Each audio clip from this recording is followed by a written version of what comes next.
Hi hello എല്ലാവർക്കും Suja's kitchen വേൾഡിലേക്ക് സ്വാഗതം. ഇന്നത്തെ പുതിയ വീഡിയോ ഒരു കപ്പ് മൈദ എടുത്തിട്ട് അത് നമുക്കൊരു കൊട്ടക്കേക്ക് പോലെ ഉണ്ടാക്കണം കേട്ടോ. അപ്പോൾ അതിനായിട്ട് ഞാൻ മൈദയിലേക്ക് ആവശ്യമുള്ള ഉപ്പ് ചേർത്തു.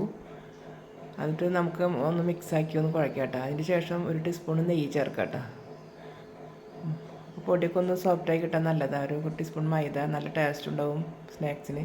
അപ്പോൾ നമുക്കതൊന്ന് കൈ കൊണ്ട് ഇങ്ങനെ ഒന്ന് കുഴച്ച് മിക്സാക്കാം കേട്ടോ, നെയ്യും അരിപ്പൊടിയൊക്കെ കൂടിയിട്ട്. കുറേശ്ശെ വെള്ളം ഒഴിച്ചിട്ട് നമുക്ക് കുഴച്ചെടുക്കട്ടെ. നന്നായി കുഴച്ച് റെഡിയാക്കി എടുത്തിട്ടുണ്ട്. റെസ്റ്റ് ചെയ്യാനൊന്നും വെക്കേണ്ട. അതിൻ്റെ പകുതി എടുത്തിട്ട് നമുക്ക് പരത്തിയെടുക്കട്ടെ. രണ്ടെണ്ണം കൊണ്ട് ഒരു 4 ഉണ്ടാക്കാം നമുക്ക്. അപ്പോൾ രണ്ടും പകുതിശ മാവ് ആക്കിയതിൻ്റെ അതിന് ഒരു ഉരുളെടുത്തിട്ട് നമുക്കൊന്ന് പരത്താം നന്നായി. അപ്പോൾ നമ്മൾ പലയാൻ വെച്ചിട്ട് നന്നായി പരത്തിയെടുക്കട്ടെ. അപ്പോൾ നന്നായി റൗണ്ട് തന്നെ പരത്തിയെടുക്കുക. അത് ഇപ്പോൾ ഒരുവിധം പരത്തിയ വലുപ്പത്തിലായിട്ട് കിട്ടാവുന്ന ഒരുവിധം മീഡിയം കനത്തിലാണ് ഞാൻ പരത്തിയുള്ളത്, ചപ്പാത്തിയെ പോലെയൊക്കെ. അപ്പോൾ അതിൻ്റെ കത്തി കൊണ്ട് അതിൻ്റെ നടു ഒന്ന് വെട്ടിയെടുക്കുക കേട്ടോ. 2 പീസാക്കി എടുത്തിട്ട് ഒരു പീസ് ഒരു ഗ്ലാസ് എടുക്കുക. ആ ഗ്ലാസിൻ്റെ ഒരു പകുതിയിൽ നിന്ന് ഇങ്ങോട്ട് അടിഭാഗത്തേക്ക് നമുക്ക് പരത്തിയ മാവുണ്ടല്ലോ, ചപ്പാത്തി പോലെ പരത്തിയത് എടുത്തിട്ട് ഇതുപോലെ റോൾ ചെയ്ത് കൊടുക്കുക കേട്ടോ. ഗ്ലാസ്സുമ്പോൾ ഇത്തിരി എണ്ണ പറ്റിക്കോട്ടെ. അപ്പോൾ നമുക്ക് വേഗം അത് എണ്ണയിലേക്കിട്ട് ചൂടാകുമ്പോൾ വിട്ട് കിട്ടുകയുള്ളൂ. അപ്പോൾ അതുപോലെ റോൾ ചെയ്ത് കൊടുക്കുക. കണ്ട അങ്ങനെ റോളാക്കി അതുമ്പോൾ നന്നായി ഫിറ്റാക്കി അമർത്തിയെടുക്കുക കേട്ടോ. കണ്ട ഗ്ലാസ്സുമ്പോൾ നന്നായി അമർത്തി കൊടുക്കുക. അപ്പോൾ തരി എണ്ണ ഗ്ലാസ്സുമ്പോൾ തടവിയ കാരണം ഇനി ചൂട് തട്ടി ഒന്നും മൊരിഞ്ഞ പോലെ ആകുമ്പോൾ ഇങ്ങോട്ട് പോകുന്നുള്ളൂ കേട്ടോ. ഇനി നമുക്ക് അടിഭാഗം നല്ല ഫിറ്റാക്കിയിട്ട് അമർത്തി കൊടുത്തിട്ടുണ്ട് കേട്ടോ. ഇനി നമുക്കൊരു ഡിസൈന് വേണ്ടിയിട്ട് കൈ കൊണ്ട് ഇങ്ങനെ ആ മോൾ ഭാഗം ഇങ്ങനെ കുനുകുനെ ആക്കി ഒരു നല്ല ഷോയ്ക്ക് വേണ്ടിയിട്ട് കൈ കൊണ്ട് ഇങ്ങനെ ആക്കി കൊടുക്കുക കേട്ടോ. കണ്ട അങ്ങനെ ഭംഗിയുണ്ടാവും. ഇങ്ങനെ കൈ കൊണ്ട് ഇങ്ങനെ ആക്കി റൗണ്ടനാക്കി എടുക്കുക. എന്നിട്ട് മാറ്റി വയ്ക്കുക. അത് പിന്നെ വേറെ ഗ്ലാസ് എടുത്തിട്ട് നമുക്ക് കണ്ട ഇങ്ങനെ ആക്കി എടുക്കുക. വേറെ ഗ്ലാസ് എടുത്തിട്ട് ഇതുപോലെ തന്നെ ആ ഗ്ലാസിൻ്റെ മൂട്ടിൽ എണ്ണ പുരട്ടുക. എന്നിട്ട് നമ്മൾ പരത്തിയ ചപ്പാത്തി പോലെയുള്ളത് എടുത്തിട്ട് മൈദ കൊണ്ട് പരത്തിയത് എടുത്തിട്ട് ഇതുപോലെ റോൾ ചെയ്ത് കൊടുക്കുക. കണ്ട ഇതുപോലെ റോൾ ചെയ്ത് അടിഭാഗം ഇങ്ങനെ ജോയിൻ്റ് ആക്കി എടുക്കുക കേട്ടോ. അടിഭാഗം നല്ല അമർത്തി കൊടുത്ത് ജോയിൻ്റ് ആക്കി എടുക്കണം.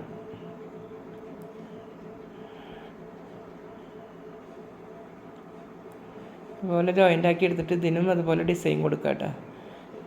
വേണമെന്നുണ്ടെങ്കിൽ കൊടുത്താൽ മതി. ഞാനൊക്കെ ഒരു ഭംഗിക്ക് വേണ്ടിയിട്ട് അങ്ങനെ ചെയ്തു എന്ന് മാത്രം.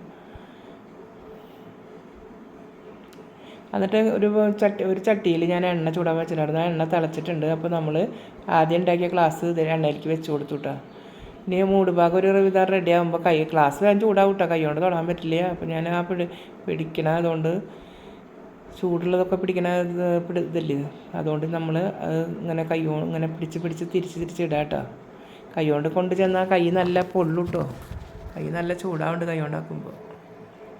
അപ്പോൾ തിരിച്ചിടാം. അപ്പം എന്നാൽ 4 പുറം നന്നായി മൊരിഞ്ഞ് കിട്ടുള്ളൂ കേട്ടോ. ഗ്ലാസിൻ്റെ 4 പുറമുള്ള മാവും ഇങ്ങനെ മൊരിഞ്ഞ് അതിമൊന്ന് വിട്ട് കിട്ടണേ. അപ്പോൾ നമ്മൾ തിരിച്ചിട്ട് കൊടുക്കുക എണ്ണയിലേക്ക്. അപ്പോൾ കൂടുതൽ ഫ്ലെയിമിൽ വെക്കേണ്ട, ഒരേ ഭാഗം പെട്ടെന്ന് കരിയും. അപ്പോൾ സാധാരണ മീഡിയത്തിലിട്ടിട്ട് വെക്കുക. എന്നിട്ട് നമ്മളിപ്പോൾ അതേ കണ്ട ഒരുവിധം 2 സൈഡൊക്കെ ആയപ്പോൾ ഗ്ലാസ്സിലത്തെ എണ്ണ അങ്ങനെ അതുകൊണ്ട് എടുത്തിട്ട് പൊന്തിച്ചിട്ട് കളഞ്ഞു. എണ്ണ ഒഴിച്ച് കളഞ്ഞതിന് ശേഷം അത് പതുക്കെ ഇങ്ങനെ കുടഞ്ഞപ്പോൾ വിട്ടു കേട്ടോ. ഇനി നമ്മൾ അതിൻ്റെ ഉള്ളൊക്കെ പോകാൻ വേണ്ടിയിട്ട് ഒന്ന് തിരിച്ചും കമത്തിയൊക്കെ ഇട്ട് കൊടുക്കുക കേട്ടോ. ഒരേ ഭാഗം ആകുമ്പോൾ കണ്ട അടിഭാഗമൊക്കെ ഒരുവിധം അതിൻ്റെ ഇനി സൈഡ് ഭാഗങ്ങളൊക്കെ ഒന്ന് റോസ്റ്റായി കിട്ടണം. അപ്പോൾ നമുക്ക് ഇനി കമത്തിയിട്ട് കൊടുക്കാം. അപ്പോൾ ആ ഫ്രണ്ട് ഭാഗമൊക്കെ ഒന്ന് അടിഭാഗമൊക്കെ നന്നായി വേഗം ആയിക്കോളൂ കേട്ടോ. കണ്ട അങ്ങനെ അപ്പോൾ മൂട് ഭാഗം ആയപ്പോൾ അങ്ങനെ കമത്തിയിട്ട് കൊടുത്തു കേട്ടോ. അപ്പോൾ അതിൻ്റെ ഉൾഭാഗത്തേക്കൊക്കെ എണ്ണ കയറിയിട്ട് ചൂടുള്ള എണ്ണ കയറുമ്പോൾ വേഗം റോസ്റ്റ് ആയിക്കോളും. അപ്പോൾ കുറച്ച് കഴിയുമ്പോൾ നോക്കുമ്പോൾ നല്ല കളർ മാറിയിട്ടുണ്ട് കണ്ട. ഉള്ളൊക്കെ നല്ല കളർ മാറി കിട്ടിയിട്ടുണ്ട്. അപ്പോൾ എണ്ണയിൽ നിന്ന് മാറ്റി നമുക്കത് എടുത്ത് മാറ്റി വയ്ക്കാം. ഇതുപോലത്തെ 2ാമത്തെ ഗ്ലാസ്സും വെച്ച് കൊടുത്തു കേട്ടോ. 2ാമത്തെ ഗ്ലാസ്സും വെച്ച് ഇതുപോലെ തിരിച്ചിടാം കേട്ടോ. എല്ലാ സൈഡും തിരിച്ചിടണം. എന്നിട്ട് പതുക്കെ ഒരുവിധം ആകുമ്പോൾ ഗ്ലാസ്സിലെ എണ്ണ അങ്ങോട്ട് ഒഴിക്കണം കേട്ടോ ആദ്യം തന്നെ. അല്ലെ കൈമലിക്കൊക്കെ ആവും കേട്ടോ, ശ്രദ്ധിച്ച് ചെയ്യണം. അപ്പോൾ എണ്ണേനെ അങ്ങനെ വാറ്റിയെടുത്തിട്ട് പതുക്കെ ഗ്ലാസ് കുടഞ്ഞെടുക്കുക. അപ്പോൾ ആ കൊട്ട സ്നാക്സും തയ്യാറായിട്ടോ. ഇനി അതിൻ്റെ ഉൾഭാഗമൊക്കെ ഒന്ന് നമുക്ക് എണ്ണയിൽ നിന്ന് എടുത്ത് മാറ്റാം. ഇതുപോലെ 2 കൂടിയും ചെയ്യാണ്ട് അതൊക്കെ ചെയ്ത് മാറ്റി വെച്ചിട്ടുണ്ട് കേട്ടോ. പിന്നെ നമ്മളൊരു പാൻ വെച്ചു. അതിലേക്ക് 2 ടീസ്പൂണോളം നെയ്യ് ചേർത്തിട്ട് നമ്മൾ അതിൻ്റെ ഉള്ളിൽ വെക്കണ ഫില്ലിങ് തയ്യാറാക്കാം കേട്ടോ. അപ്പോൾ പഴം 2-3 ചെറിയ പഴങ്ങളുണ്ടായിരുന്നു, നേന്ത്രപ്പഴം. അത് അരിഞ്ഞ് വെച്ചിട്ടുണ്ടായിരുന്നു ചെറുതാക്കി. അതൊന്ന് വാട്ടിയെടുക്കുക നെയ്യിലിട്ടിട്ട്. അപ്പോൾ നെയ്യിൽ കുറച്ച് നേരമൊക്കെ ഇട്ട് ഇളക്കിയതിന് ശേഷം പിന്നെ അതിലേക്ക് നമ്മൾ നാളികേരം ചേർക്കണം. ഒന്ന് വാടി വന്നിട്ടുണ്ട് കേട്ടോ, പഴം ഉടഞ്ഞിട്ടുണ്ട്. അപ്പോൾ അതിലേക്ക് ആദ്യം ഏലക്കായ പൊടിച്ച് ചേർത്തു, 5-6 ഏലക്കായ പൊടിച്ച് വെച്ചിട്ടുണ്ടായിരുന്നു. പിന്നെ അതിലേക്ക് നാളികേരം, ഒരു അരമുറി നാളികേരം ഉണ്ടായിരുന്നു ആ ചെറിയത്, അത് ചേർത്ത് കൊടുത്തു. ഒക്കെ കൂടി മിക്സാക്കിയിട്ട് നന്നായി ഇളക്കി കൊടുക്കുക കേട്ടോ. അപ്പോൾ ഒന്ന് നാളികേരമൊക്കെ ഒന്ന് ആ നെയ്യിലും പഴത്തിലും കിടന്നൊന്ന് യോജിച്ച് കിട്ടട്ടെ കേട്ടോ. കുറച്ച് നേരം നന്നായി ഇളക്കി യോജിപ്പിക്കുക എല്ലാം കൂടിയിട്ട്. അപ്പോൾ അതിന് ശേഷം 3 ടീസ്പൂണോളം പഞ്ചസാര ഞാൻ ചേർത്തു കേട്ടോ, മധുരത്തിനായിട്ട്. എന്നാൽ നല്ല പഴുത്ത പഴയ കാരം മധുരമുള്ള കാരം 3 ടീസ്പൂണേ ചേർത്തിട്ടുള്ളൂ. കൂടുതൽ വേണ്ടെന്നുള്ളവർക്ക് കൂടുതൽ ചേർക്കാം കേട്ടോ. അപ്പോൾ ഞങ്ങൾക്ക് ആദ്യം 3 ടീസ്പൂണായി, നല്ല മധുരമായി, പഴത്തിനും മധുരമുള്ള കാരണം. അപ്പോൾ എല്ലാം കൂടിയിട്ട് പഞ്ചസാര എല്ലാം കൂടി കൂട്ടിയിളക്കി യോജിച്ച് ഇറക്കി വെച്ചിട്ടുണ്ട് കേട്ടോ. ഇനി നമ്മുടെ കൊട്ട കേക്കിന് നമുക്ക് കൊട്ട ഇതില്ലേ, അതിനങ്ങനെ സ്നാക്സിന് ഒരു പ്ലേറ്റിലേക്ക് വെക്കുക കേട്ടോ. പ്ലേറ്റിൽ വെച്ചിട്ട് അതിൻ്റെ ഉള്ളിൽ നമ്മൾ തയ്യാറാക്കിയ ഫില്ലിങ് വയ്ക്കുക.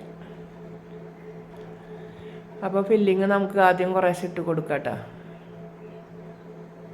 അപ്പോൾ ഫില്ലിങ് ഒരു പ്രാവശ്യം ഇട്ടതിന് ശേഷം ചീസ് കുറച്ച് ചെറുതായി കട്ട് ചെയ്ത് വെച്ചിട്ടുണ്ടായിരുന്നു. അത് കുറേശ്ശെ 1 ടീസ്പൂൺ ഇട്ട് കൊടുക്കുക കേട്ടോ. ഇടയിൽ ഫില്ലിങ്ങിൻ്റെ ഇടയിൽ കലർത്തി ഇട്ട് കൊടുക്കുക. അപ്പോൾ പഴം വാട്ടിയത് കുറച്ചിട്ടാൽ കുറച്ച് ചീസ് ഇടുക കേട്ടോ. അങ്ങനെ വീണ്ടും പഴം ഇടുക. അതുപോലെ മറ്റേ 4 സ്നാക്സിൻ്റെ കൊട്ടകളിലും ആദ്യം പഴം ചേർത്തു, പിന്നെ അതിൻ്റെ മുകളിൽ ചീസിൻ്റെ ഫില്ലിങ് ഇട്ട് കൊടുക്കുക നടുഭാഗത്തായിട്ട്.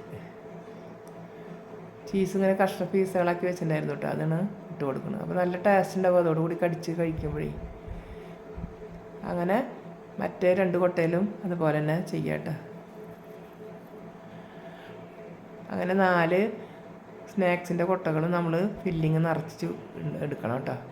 അപ്പോൾ 3-മത്തേലും നമ്മളതുപോലെ നിറയ്ക്കുന്നതിന് ഇടയിൽ ചീസും ആദ്യം പഴത്തിൻ്റെ വാട്ടിയൊന്നും ചേർക്കുക, പിന്നെ ചീസ് ഇട്ടിട്ട് ശരിയാക്കി വയ്ക്കുക.